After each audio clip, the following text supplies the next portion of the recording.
Hello. How's everyone doing out there? Welcome to Carbon Insiders Live. Thank you so much for joining all of us today. I wanted to let you know that we have incredibly high levels of registration for today's event about the EU Sustainable Finance Taxonomy. As we're expecting a full house for this live stream, we do want to give a few more moments for people to trickle in. There are people joining via Livestorm, YouTube, and also the LinkedIn platforms.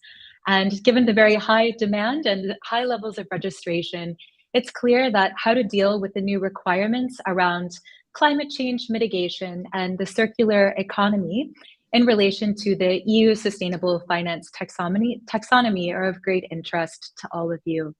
So as we wait for all of the guests to join today, I would like to tell you a bit more about Carbon Insiders Live. Carbon Insiders Live is a new live stream series produced by OneClick LCA. The series is designed to lift up research, knowledge, and insights from our internal team of 160 low-carbon experts from across the globe. Carbon Insiders Live is a sister series to Carbon Experts Live. You might have joined a previous Carbon Experts Live episode. Carbon Experts Live features change makers from across the globe who are working to decarbonize the construction industry value chain. I did want to mention that our next Carbon Experts Live guest is Josefina Lindblom. Josefina is a senior policy officer with the European Commission, and she will be discussing the role of the built environment in the circular economy, as well as the Levels European framework for a sustainable economy. And you can catch that event with her on October 25th at 4 o'clock Central European Time. To learn more about the event, you can go to oneclicklca.com, or you can just drop by LinkedIn and find OneClick LCA, where you can also register for the event. So to move forward, I hope everyone has had a chance to pile into the room now. Let's start the show. Thank you. We are talking today about the EU Sustainable Finance Taxonomy, and we're very excited to be joined by Panu Pasanen, who is the CEO and founder of OneClick LCA. Panu is a Finnish sustainable construction expert and also a software engineer with over 20 years of experience in the architecture, engineering, construction, and related manufacturing industries. As I mentioned, he's the CEO and founder of OneClick LCA, which is the globally leading digital platform for lifecycle assessment and environmental product declaration. Panu is a passionate advocate for sustainable construction and lifecycle assessment. And Panu, I thought I could open it up and give you a chance to present a few words about yourself. Yeah, thanks, Abigail. So, yeah, indeed, Panu Pasanen, and I'm doing this for past 2 decades now. So, looking at where we are today, we have a EU level regulation, even though not affecting 100% of the activities in the EU. Of course, the markets develop tremendously, but we still have ways to go. So, my hope is that together with you guys using taxonomy and on other similar instruments, we can accelerate the decarbonization of the built environment. And taxonomy is of particular interest because it affects the money flows. So that's of course proven over long periods of time to be the most effective way to influence the market behavior.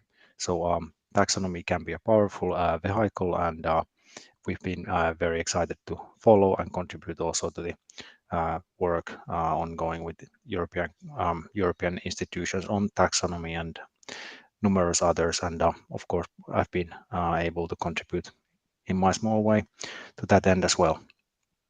Yeah, looking forward to this. Great.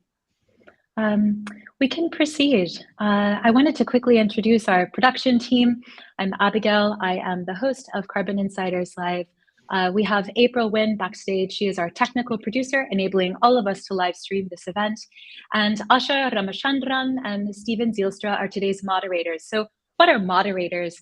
You have the opportunity, if you are live streaming from LinkedIn or from Livestorm, to drop a comment or a question for Panu to answer at the end of today's session. So you might have a couple of questions already in your back pocket. Go ahead and drop those questions and comments now. Asha and Stephen are going to be bubbling up the best and most relevant questions to the top, so that at the end of this session, Panu has a chance to address all of your most pressing concerns. So thank you. Great. And before we start the show, I did want to take a moment to tell you a bit more about OneClick LCA. So as I mentioned, we are the world-leading digital platform for lifecycle assessment and environmental product declaration in the construction industry. We are trusted by global companies from Arup to Saint-Gobain to Sweco to Ramboll and more. And we're also a member of roughly a dozen green building councils internationally. OneClick LCA is active in 140 countries. It has turned a profit every single year for the past 10 years. OneClick LCA is also AAA certified along with ISO 27001, which is the world's most demanding cybersecurity standard. And we, of course, also maintain rigorous GDPR and legal compliance, so you can rest assured that your data is safe with us. I also wanted to mention that we offer free low carbon boot camps via something called the OneClick LCA Academy. And it's our goal to train 1 million low carbon experts in architecture, engineering, construction, and manufacturing by the year 2030. If you would like to become a low carbon specialist yourself, do check out the OneClick LCA Academy and register for one of our boot camps. And finally, I'd like to say that it is our mission to power the makers of a zero carbon future. We have a team of 160 low carbon experts in construction who are working to serve you and to serve this industry. So let's kick off with the event with Panu now at this time. Thank you. So to get started, let's answer what is probably the most burning question of all. What is the EU Taxonomy? Panu, over to you. Thanks, Abigail.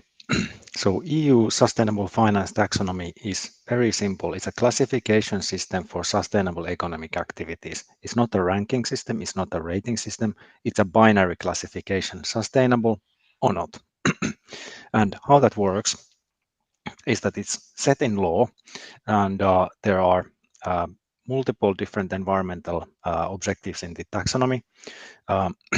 First set of these regulations covering climate change and climate change mitigation adaptation came in law in 21, and now circularity, biodiversity, and some others became part of EU law in 23.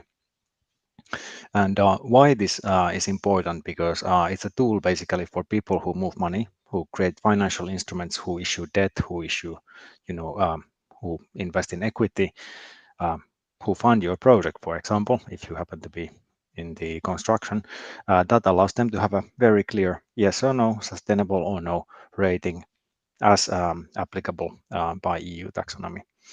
And while it's not perfect, what it is, it's very clear, and you have to use it if you're one of the affected parties, including all the financial market participants. So this allows you to very easily establish like how many of all your projects are sustainable as measured by EU taxonomy.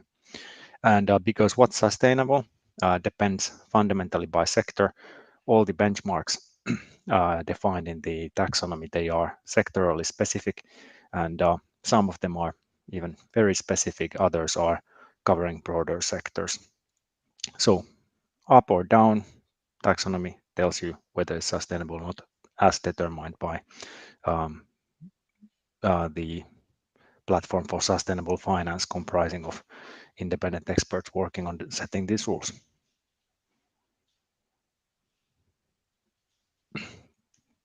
So to qualify, every activity must fill a couple of requirements. So there's 6 environmental objectives in all, but to qualify, you just have to contribute significantly to one. You can contribute significantly to multiples, but there's no, double or triple contribution points or anything like that. While at the same time, when you contribute to to one objective, you cannot do significant harm to any of the other ones, right? Or actually any of the objectives. And there are sectors which are not considered inherently sustainable, like not contributing towards these things, like many of the disposable industries and such like, or any fossil fuel industries. They don't have, um, or most fossil fuel businesses don't have any way to qualify. So they just don't have taxonomy rules because there's no identified way for them to be, sustainable. Whereas some sectors get kind of a free pass, like wind power. So wind power is classified as contributing substantially to climate change mitigation inherently, and then it just has to pass the do no substantial harm, do no significant harm test. What's our specialization is the built environment, and very many of the built environment classifications require use of life cycle assessment, which happens to then be, our ballpark. So we'll talk more about those today. Taxonomy is a classification regulation, quite, heavy lifting as it were, and consequently it's used horizontally across different, horizontally means reused basically in different EU regulations. So it's part of the sustainable finance disclosure because it's a financial instrument linked regulation. Everybody on the financial markets has to use it. If in any EU state wants to create their own green bond rules, they will have to use taxonomy. The green bond standard itself uses it. And it's of course part of the corporate sustainability reporting for European companies because, it's part of the things companies need to disclose. And the disclosures also for TCFD, Task Force for Climate-Related Financial Disclosures, need to align with taxonomy. So it has a broad touch points for the rest of the activities and the rest of the regulatory framework in Europe. So the 6 things which are the main environmental objectives of the Commission, and climate change mitigation shouldn't be a surprise for anyone. We're not going to be able to, stop climate change as such. We can just mitigate it. So obviously adaptation has to be there too. So they were the first package. That's what was most pressing for many reasons to get settled. So that got enacted in law in 21. And this year, sustainable use and protection of water and marine resources, transition to a circular economy, pollution prevention and control, and protection and restoration of biodiversity and ecosystems got enacted in a follow-up batch of legislation, which then enters in force for those provisions from January next year. So those 6 objectives. Okay, and then. Great. Thank you, Panu, for providing that context and background. Thank you so much. Moving forward, let's explore and ask who is impacted and how. Thank you. So financial activities of any kind broadly are concerned. So if you're listed, no matter if you're, listed startup, scale up, or large corporation, taxonomy affects you. You need to comply. If you're offering any kind of financial product, debt, mortgage, other forms of funding and more, you're going to be affected. There's certain categories of insurance. I'm not expert enough to explain what insurance businesses are concerned, but any that qualifies as a financial product. Pension funds are concerned, and every large business as well. So you don't need to be listed, just need to go above the large company thresholds as defined by European Union. And governments. So European governments, they can create their own tools, their own instruments, standards, and so on, but they do need to use taxonomy as part thereof. So you can ask for more than what's in taxonomy, but taxonomy will need to be, element of it, so the market can use that as one of the elements consistently across European-wide operations.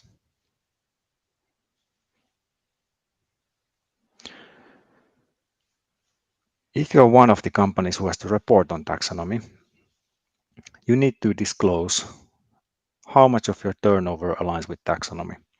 So let's say you have two businesses. One of them doesn't have any qualification criteria. So that would mean obviously that that part doesn't qualify. And then you have other 50% of your business, and out of that, one half qualifies with taxonomy. So then you have 1/4 of taxonomy alignment. Even if none of your actually your revenue aligns with taxonomy, it's quite possible that you do investments which qualify with which align with taxonomy.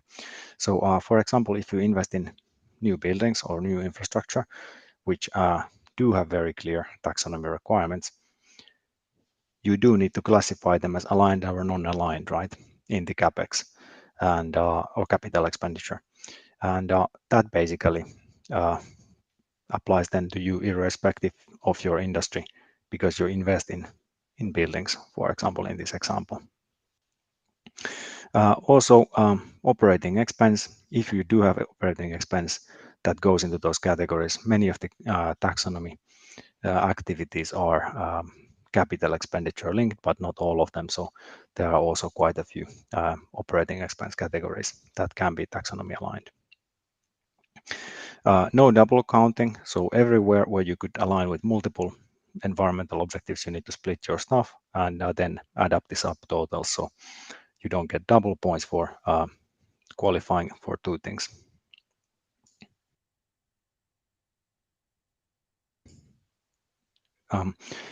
For financial market participants, it's a bit different. So for them, well, this is also created for the financial market in some ways. For them, it classifies the sustainability of investments. And similarly as in previous, you need to define which environmental objectives your investments contribute. And here we talk about the proportion of the value of the portfolio. So how many percent of your equities, debt, whatever that you're providing is taxonomy aligned. So it's going to be a share of whatever instrument it is. It could be an investment fund, it could be a portfolio of something, or it could be issue of debt, green bond, similar. And you need to then provide the relevant information allowing to market or people who might invest in your equity or fund or debt, basically to be able to understand what is it you're actually proposing them. Great. Thank you so much, Panu. So by now, all of you in the audience know what the taxonomy is, and you probably have a sense of who is impacted and how they're impacted. But of course, you're quite keen to learn more about the fun stuff, which are the rules. So up next, Panu, if you could share with us, what are the rules? Sure. So the disclosure regulations, they apply really to people who, are at the top of supply chain, who, issue funds or commission projects and such like. Much of this practical work, then it gets done by design teams, construction teams, and so on. And in the built environment, many of the rules apply lifecycle assessment, which is what we're covering today. And when we look at the built environment, first, new buildings, they can qualify in two different ways. New buildings can qualify either by climate change mitigation. There are requirements to do with energy performance, but in addition, you do have to do global warming potential for the whole life cycle of the building using levels environmental assessment method, which is another EU tool. Or you can qualify with circular economy, where you have other requirements too, but you do levels-based GVP / LCA reporting and circularity reporting with some thresholds to meet. If you're not investing in new buildings, you may be investing in infrastructure. So pretty much all the transport infrastructure categories are covered. So there's air, water, railroad, and public transport. For these infrastructure classes, what you need to do is that you need to show that the carbon footprint calculated over scope 1, 2, 3 approach over the life cycle of the asset, it doesn't add to greenhouse gases. So for example, if you are building a road, you do need to incorporate into it the materials that you use for the construction using a life cycle assessment basis, and then such transport system level simulation that you may have, which shows how much it improves efficiency of the transport. Maybe it makes the travel distances a bit shorter by introducing a new road. There's a special case in the circular economy because all the waste that go to hazardous waste, in general, they don't get much of reuse out of, we don't get much reuse out of them. So sometimes it's possible to recover raw materials also from hazardous waste flows, and they can qualify if they are able to show that on life cycle basis, they do not increase greenhouse gas emissions compared to primary virgin raw materials.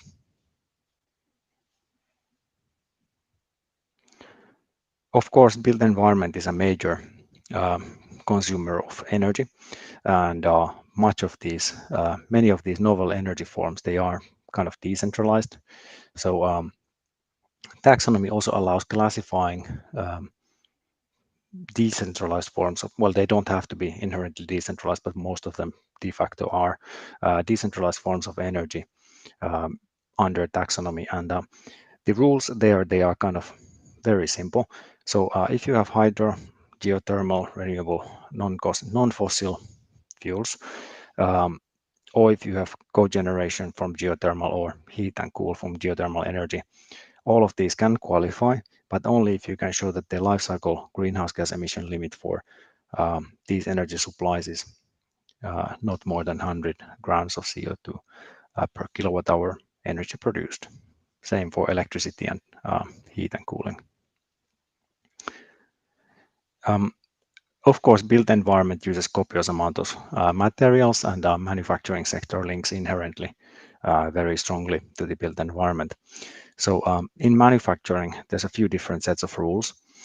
In the climate change mitigation department, some of these more basic chemical type of things, including hydrogen, organic basic chemicals, and plastics in primary form, do have to get life cycle greenhouse gas assessment calculated according to ISO 14067. And similar requirement applies to what's called undefined, otherwise undefined low carbon technologies, which can be a mixed bag of anything which reasonably has a contribution to climate change mitigation, but doesn't have its own rules defined. Then if we go into the basic construction materials, because European Union runs for all these basic construction materials an emission trading scheme, at least for all the large plants. So sensibly enough, the exact same measurement system is used. It does have a downside of not including the feedstock basically into manufacturing. So it only includes the manufacturing site itself, but it removes regulatory burden for manufacturing, which of course is common sense.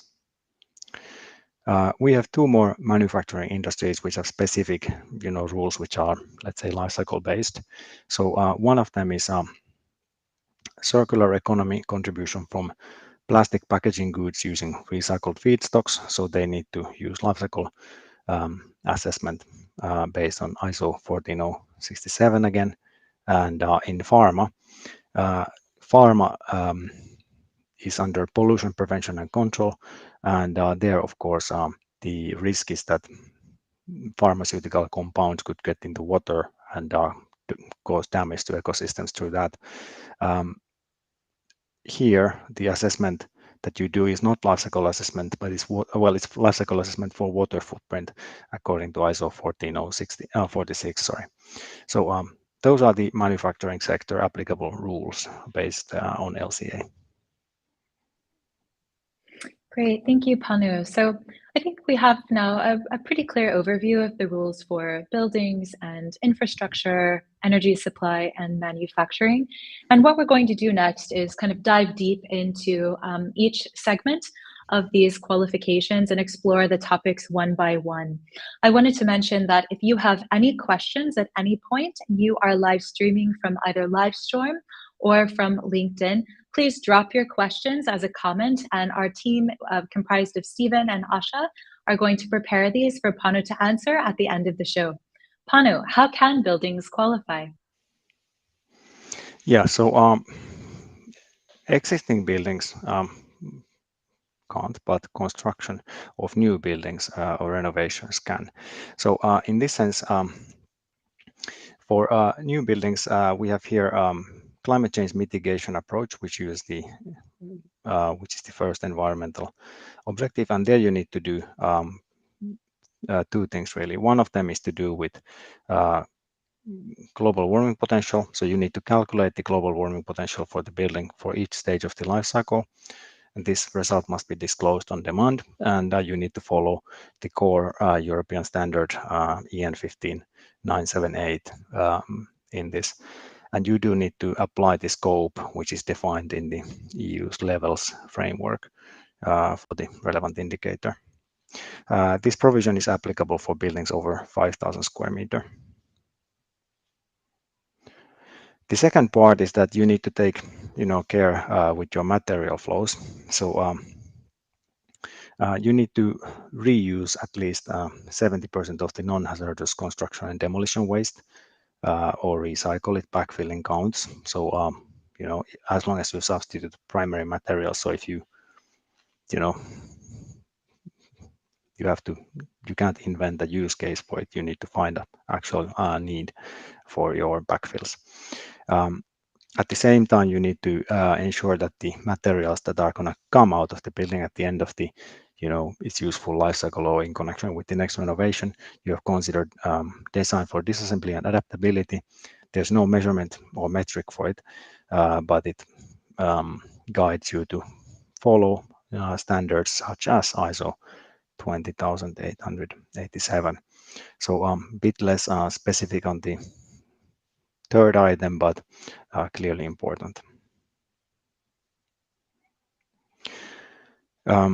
If you're working on a renovation or also on a new building, then you can qualify through circular economy, which is sensible enough. And here the GVP assessment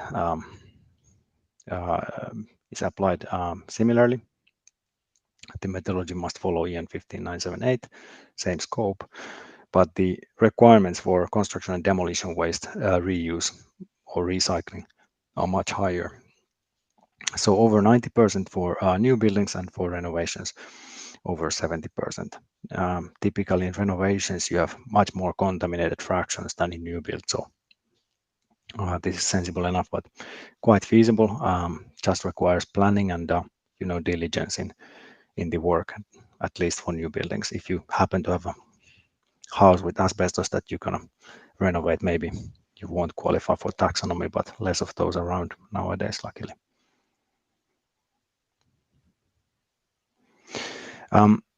In terms of circular economy, there's a few other requirements.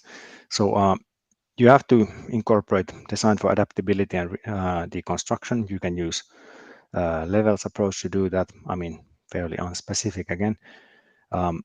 You need to report on construction and demolition waste, and there's some redundancy in the book here, because it says that you need to do GVP once and then that you need to do LCA, but obviously if you just do LCA, it includes the GVP, so realistically you would never do two things.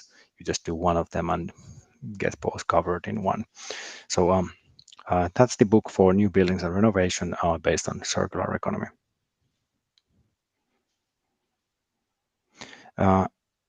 More requirements, and the interesting thing here, and this is fairly well done, is that it doesn't ask you to deal with everything, and it gives you some flex on what are you actually using in your project the most. So you need to limit the use of primary raw material for the heaviest materials. So if you have a steel frame building, of course you use proportionately more steel. If you have a timber frame building, you use more timber, and so on and so on. So these rules that actually ask you to in whichever are the top 3 heaviest materials in your specific projects as measured by demand for new materials, right? So if it's renovation, you don't need to mind what's in there already. You have a set maximum primary raw material shares. So this incentivizes you actually find things to reuse in your project and not just make sure that things are finding a good home. And this is value adding because if in the construction and demolition waste, you can get things into backfills, but here you have to find a way to put them in buildings. And I think this is very really well thought through. Obviously, the thresholds, they are not like world class, let's say. So if you are still allowed to use 90% primary material or 85%, I mean, there's just a certain chunk, but admittedly, it's not as easy. So, but this is a very good approach. And then in our small way, what we allow you to do is to fulfill all these requirements. So, um, global warming potential, LCA, circularity assessment, anything goes. Out of the box solution for levels, LCA, GVP, whatever you need. And for the circular economy bit, so we are going to be updating our building circularity tool, which is out since a couple of years now, to align with the circularity requirements of taxonomy for 24. Great. So Asha, backstage, this is your cue to activate a poll. Thank you, Asha. At this point, those of you in the audience are probably wondering how you can comply with the requirements established by the EU Sustainable Finance Taxonomy. So as the globally leading digital platform for life cycle assessment and environmental product declaration in construction, OneClick LCA is here to help. Just as a quick reminder, we have more than 60 green building certifications, more than 150,000 construction data points. OneClick LCA is in use in 140 countries. It is trusted by global names like Terens, Sweco, Skanska, Saint-Gobain, and more. We're backed by a team of 160 low carbon experts and growing. And we, again, are the world leading digital platform for LCA and EPD in the construction, across the construction value chain. So like Panu mentioned, we do offer taxonomy solutions that do span the built environment, and we support taxonomy relevant sectors with a broad suite of digital tools for new building construction, civil engineering works, manufacturing, and renewable energy generation. So for those of you in the audience today that are live streaming from the Live Storm platform, I think most of you have registered via the Live Storm platform. You'll see that our moderator, Asha, has activated a poll. And if you would like help with compliance, you can just go ahead and click yes, I would like help with compliance. By clicking yes, you are indicating to us that you would like a member of OneClick LCA's business team to contact you so you can learn more about how to become compliant using our digital tools. So go ahead and click yes, I would like help with compliance if you would like us to contact you to learn more about how we can help you get compliant. Yeah, thank you so much. And we'll keep that poll activated for a few more moments. And Panu, let's go back to you in a moment here. Up next, Panu is going to talk about how transportation infrastructure can qualify for the new EU taxonomy requirements.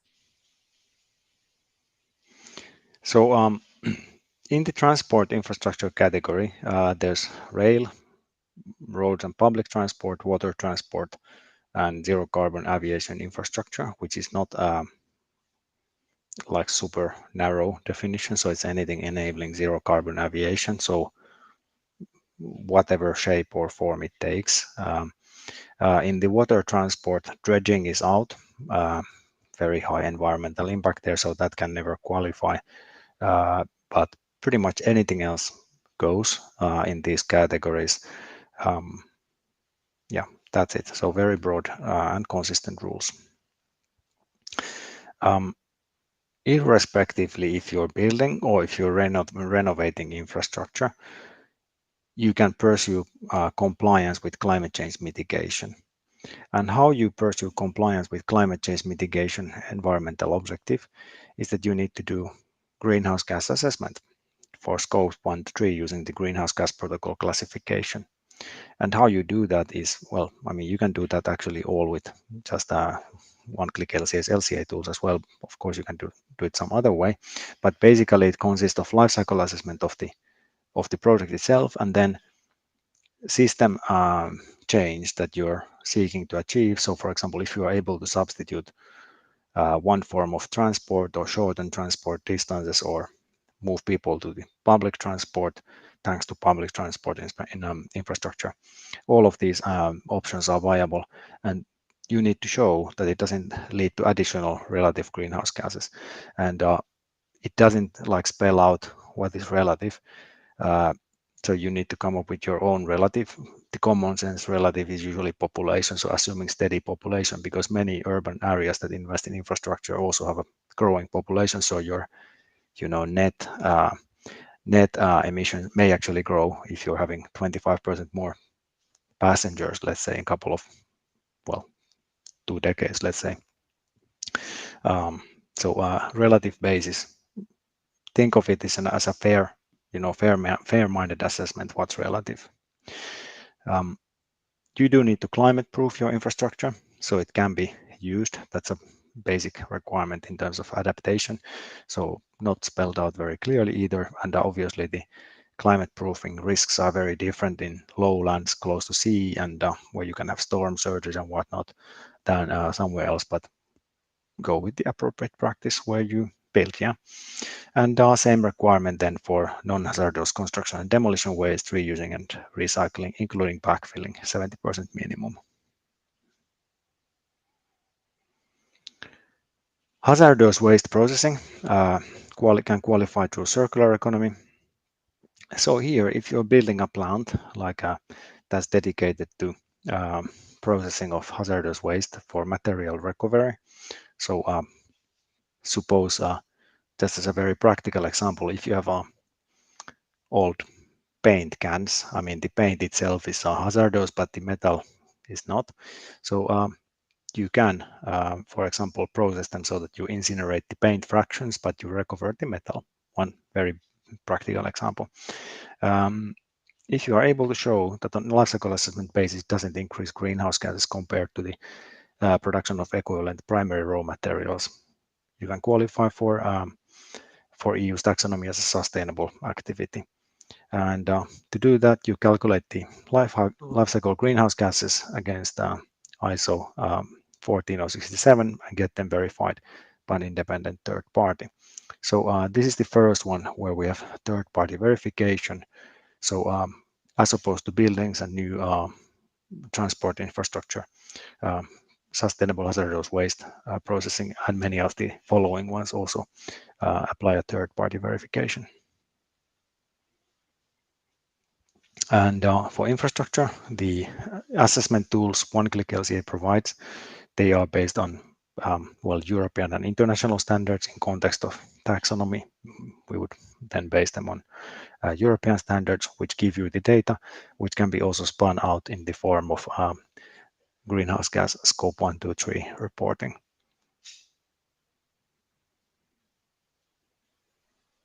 Thank you so much, Panu. I did want to remind all of you that you have the opportunity to leave questions for Panu to answer at the end of this session. So do drop a comment. And I will say that we've explored the qualification requirements now for buildings and infrastructure. And moving forward, we're going to look at manufacturing and energy. And we still have quite a bit of territory to cover. So we're going to move at a very fast clip so we can get through all of the material and get to your questions. Panu, over to you. So primary chemicals can qualify in the simplest form by doing life cycle greenhouse gas assessments using ISO 14067 again. The same approach is used for hydrogen, organic basic chemicals, chlorine, and non-recycled plastics. Third-party verification applies, and for for some of the products, limit values are set either fixed or conditional to certain parameters.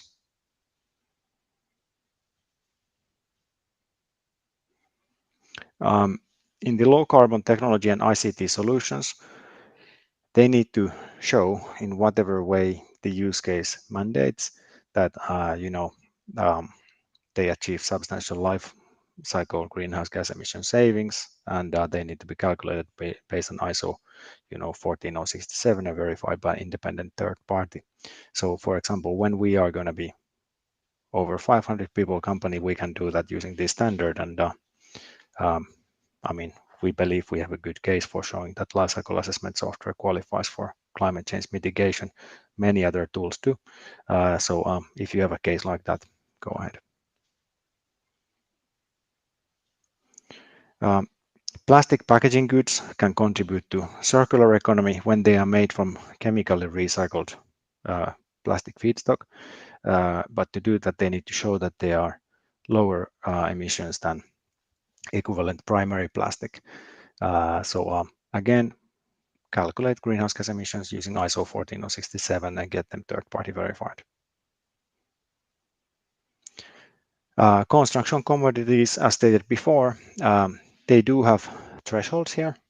All of the ones which are defined have thresholds, and all of them use the methodology of the European emission trading system. So very cost efficient to compliance, surely considering its existing measurements. We just compare them against the limit values. Downside being is that the feedstock is out of the scope. So irrespectively of what kind of input materials you use, you may qualify just through the manufacturing efficiency, which is of course a good thing in itself.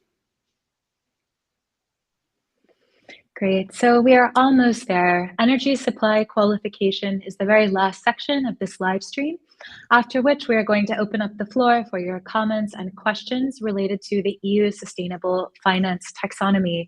If you have any burning questions, now is your time to drop them for our moderators, Asha and Stephen, and they're going to pipe them over to Panu and me. I have gotten word from Asha and Stephen that we're overflowing with questions. A lot of you have a lot of things that you want Panu to share with you. So we'll be brief when we're talking about energy supply qualifications, and then we'll move to Q&A.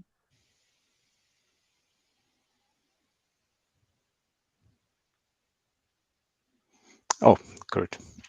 So, okay, a simple limit, 100 grams CO2 equivalent per kilowatt hour, and that applies to all the forms of energy generated using one of these pathways here. So it can be for electricity, it can be for heat, it can be for cooling.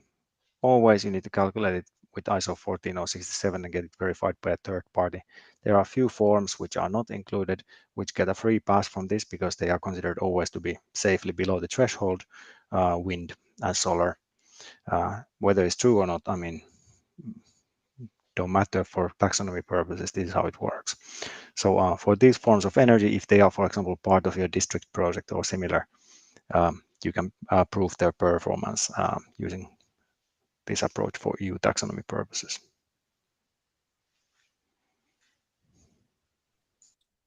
Great. So we're coming to the questions section. April, backstage, maybe you can just cut the slides from presentation and we can open it up. Let's see, we're going to see some questions that are piping in now from April. Okay, the first one up is from Marti. And Marti asks, to which extent are financial institutions using the EU taxonomy already at this point to classify and finance projects as green? That's a great question. Panu.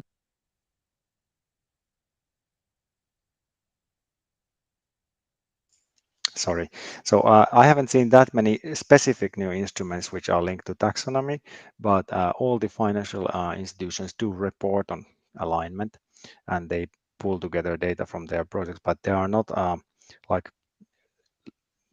financial products which are launched as taxonomy, but this has influenced the way financial institutions write their own standards for green funding. So that's the way it's affecting the market. So they embed it in their own programs, which typically use maybe more things and which embed maybe some elements of national regulation because this is EU-wide. So makes sense to adapt it a bit if you are single market bank, for example.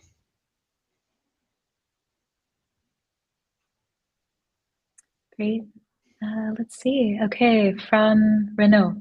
Hello and thanks. What about companies not listed in the EU, but with activities in the EU? Amazing question. Are they affected by taxonomy? And how is this relevant to the UK now that the UK has left the EU? Yeah, that's a very good question. So if you are part of a larger group, then the part of the business that you actually have in the EU would, determine it. So your headquarter location doesn't matter if you have a big enough entity in the European Union. Then the other thing is that if you're, contributing to a supply chain, which is subject to taxonomy, you probably will need to do the things to do with taxonomy to work with them, irrespective of where you're based, UK or outside any European continent location. And lastly, of course, the money flows. So UK is a big financial center. So there's a fair amount of funding, wholesale or other funding that's being originated or passing through the UK. So those money flows, many of them are then consumed on the EU side, and some of them will be subject to taxonomy. UK is, of course, working on its own version of the taxonomy, probably, well, nothing doing. I mean, sovereignty imposes requirements to write the book again, but will be very similar.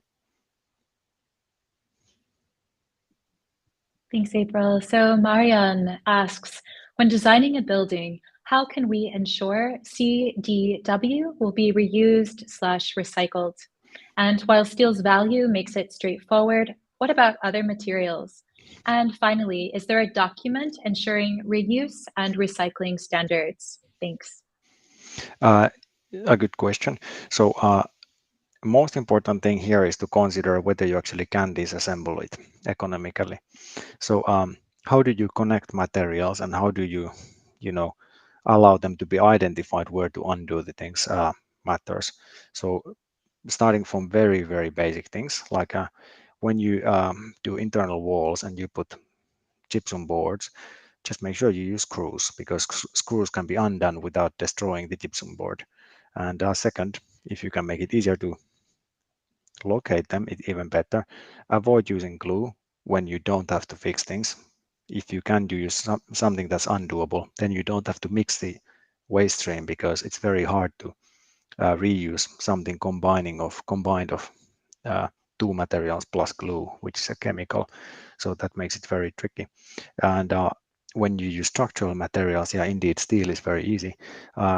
With concrete connections, what's the most relevant is that you provide a way to open the concrete connections without destroying the building. And cast in place concrete is, of course, pretty dead end. I mean, if you cast in place a building, I mean, you have to break the structure. So that pretty much you can rule out if you want to make the frame reusable. So but hollow core, precast type of things, if you have undoable connections which are not cast in at least the same class of concrete as the building itself, you can still, access them, and not to destroy the whole building in process.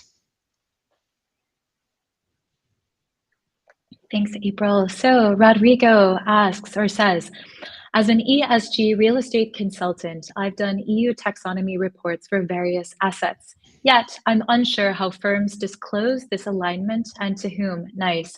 I suspect it's in their annual CSR report. Can you clarify?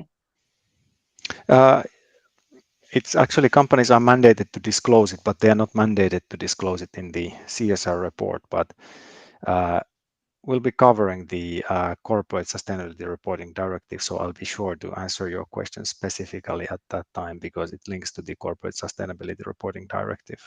So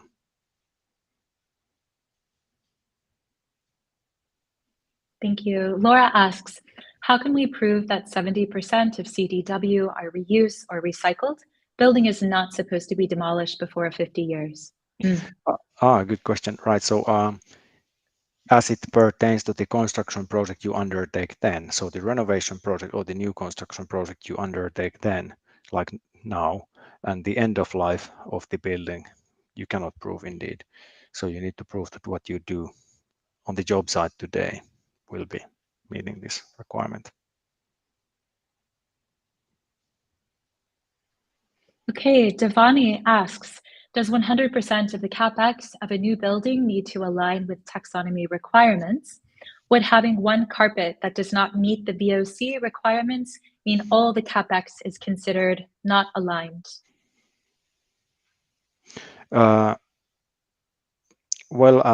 New buildings rules are not carpet rules. So if you're looking at it from the new buildings point of view, and if your investment is in new buildings, then you don't mind the carpets. There's no, hold on.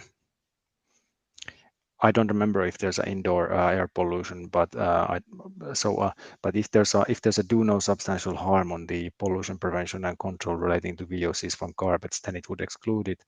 But if your investment is purely in buildings, you don't have to consider other categories than the new building requirements.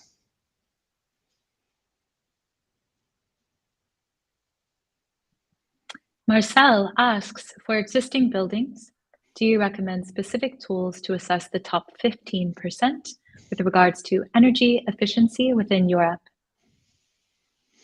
I'm afraid I can't recommend that too much, and we don't do operational energy tracking, but the such public data as governments publish, of course, can be of use, and building performance observatory in Brussels also publishes some data, but I can't vouch for its immediate applicability for this purpose. Florian asks, are there any fines or consequences for companies not measuring and reporting their CO2 footprint? If you're a financial market player, typically enforcement is done by the Financial Markets Authority, and they are kind of steep. I mean, they don't because they don't need to wrap you on fingers. I mean, they can withdraw your license and then you're just out of business. So, like, they don't obviously start by doing that, right? I mean, so for financial market players, this is not like a joking matter. For other companies, you probably get on much easier, and there are no fines associated with this specific regulation. Obviously, consequences you will have. So, who wants to do business with you if you don't care about what the society cares about you? That's, I think, the commercial implication is the most direct. Obviously, if I mean, EU is a heterogeneous area. So if you're in a country where not everybody really cares, or where good chunk of people don't care, then it's more question of your labor force, really. Like if you want to attract young people to work for you, I mean, pretty hard to not to consider the things that determine their future more than that of the older generation. That's a great point, Panu. Up next is Heba, and she asks, for construction products, is there any requirement with environmental product declaration? A good question. For construction products, in relation to taxonomy, how it works that for taxonomy purposes, you need to do the GVP assessments, or LCA in case of circularity, and or greenhouse gas assessments for infra, which is the same thing, you know. So for those, if you want your construction product to be used in the assessment, it does need to have an EPD. But there's no direct mandate that if you are a construction product manufacturer in the taxonomy, you have to have an EPD. There are other regulations, but they are then scattered and national level as of today in European Union. So there's not European Union-wide law on EPDs today. Sanna asks, considering infra construction like railway infrastructure, at the moment, there are no requirements for GHG calculations in CCM. I'd like to hear how you see that differently. I don't know what CCM, so I can't answer that question, but if the clarification is popped, happy to answer. But because I don't know what it is, I mean, I'm not too sure if I can answer it, even if it's clarified, but looking forward to learning.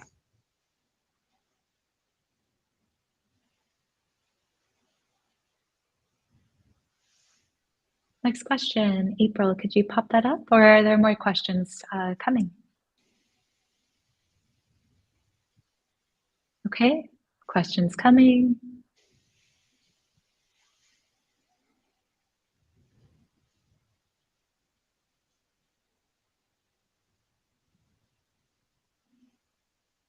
As we're waiting for that question, I hope everyone out there has really enjoyed this segment and learned a lot. All right, Mirza coming in. So Mirza asks, what about GHG calculations for industries apart from construction? What about reporting like CDP, EU CSRD? How does one approach it? So CDP is different, but now that we have the EU topic, I will answer it from the point of view of the EU's Corporate Sustainability Reporting Directive.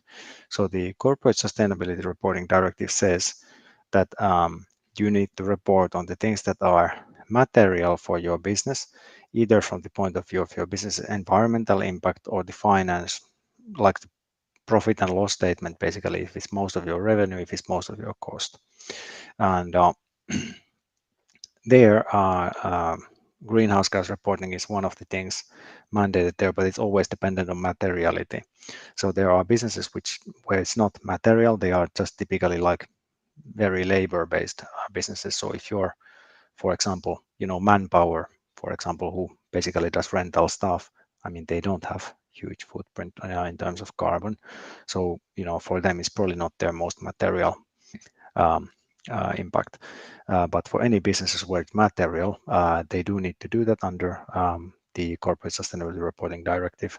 However, it's worth noting that Corporate Sustainability Reporting Directive applies to all large companies, so over 500 people. But in the first year, if you're less than 700 or 750, now I'm just not sure, you don't need to do it. You have one more year transition to start doing greenhouse gas reporting.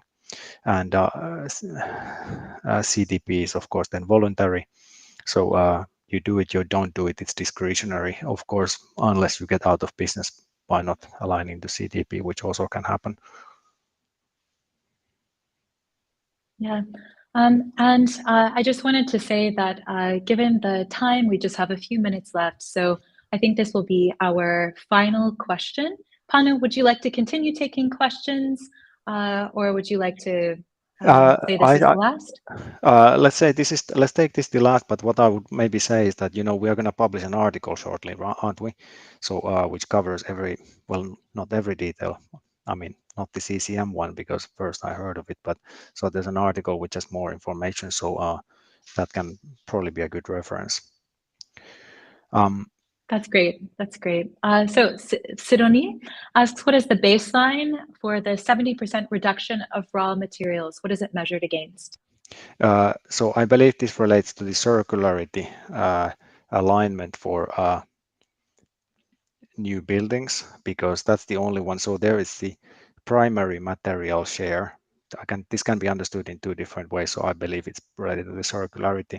So it's measured on the total amount of raw materials in the top three categories you use, and out in there is not reduction of raw materials, it's the reduction of the primary material share. So you cannot just buy primary steel from the mill. You have to find a way to reuse things, and that's what it's doing. So it's forcing you to basically reuse things to qualify, of course. I mean, you can say, oh, I can't do this, and then you don't qualify, and that's it. So that's how it works. The other targets, they were on construction and demolition waste, reuse, and of course, the amount of waste you get out of the process is an absolute number. So it's the total mass of waste, in case it was meant in this sense. Yeah, so just as Panu mentioned, we have produced a very in-depth article covering the subject of EU taxonomy. It was authored by Panu. You can trust this information. If you just go to Google and look up OneClick LCA EU taxonomy, this will bubble right up to the top of search. And if you would like to contact us, you can do so. You can go to sales at OneClick LCA, or you can drop by our website, oneclicklca.com. It's been a pleasure to have all of you here. So many people, and it looks like many people from across the world actually are curious what's going on. So thank you for joining this episode of Carbon Insiders Live, and we hope to see you for the next event. So we'll be announcing that soon. Follow us on LinkedIn. We have an active community, I think, of 28,000 people that are interested in low carbon practice in construction, and register for our email newsletter. You can do that on our website, and we look forward to connecting with you soon in the future. Thank you. Thanks.